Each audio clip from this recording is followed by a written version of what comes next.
The title of this story is Pool Pride versus Crestview Beach Club. This is being recorded August 28th, 2020.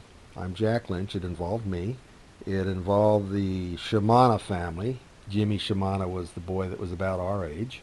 It also involved the Powells family, Howie and Billy Powells, the screwballs. It also involved Bobby Heft and Bobby Cook. I think that was it. In New York, New York State, not New York City, but New York State, there's a lot of nice little towns, a lot of housing developments there. And even back in the 60s, it's still that way today, everybody and their brother wants to have a swimming pool in their backyard. They don't have large backyards. So what they all get is a 4 foot deep pool that's 12 or 14 feet across.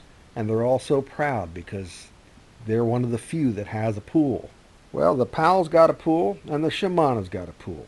And they were so proud of the pools. And they felt so special because they could decide who gets to go in the pool and who doesn't. You can't just come over and visit and jump in and play.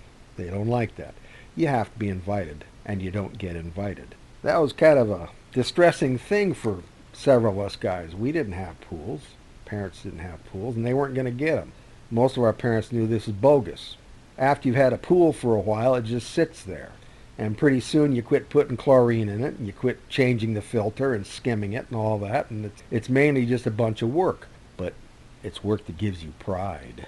What happened for us was my parents discovered this lake called Crestview Lake.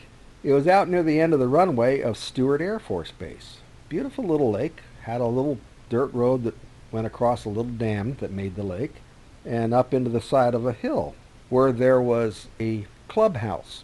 This clubhouse had a nice large restaurant in it with big tall windows. You could look out at the lake and look all around from up there.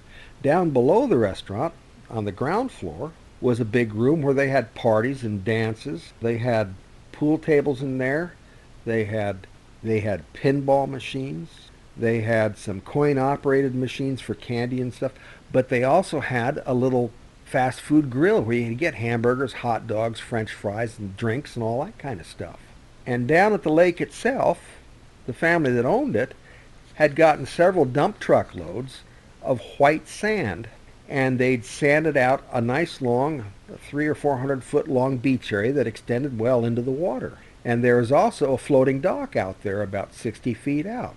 They had a nice little stand for a lifeguard, a good parking lot area, and they also, in the woods adjacent to the beach club there, they'd carved out, a dozen or maybe a dozen and a half little places that had a picnic table and had a grill, and you could pull your car in there, park, and picnic, or grill at night for dinner, what have you.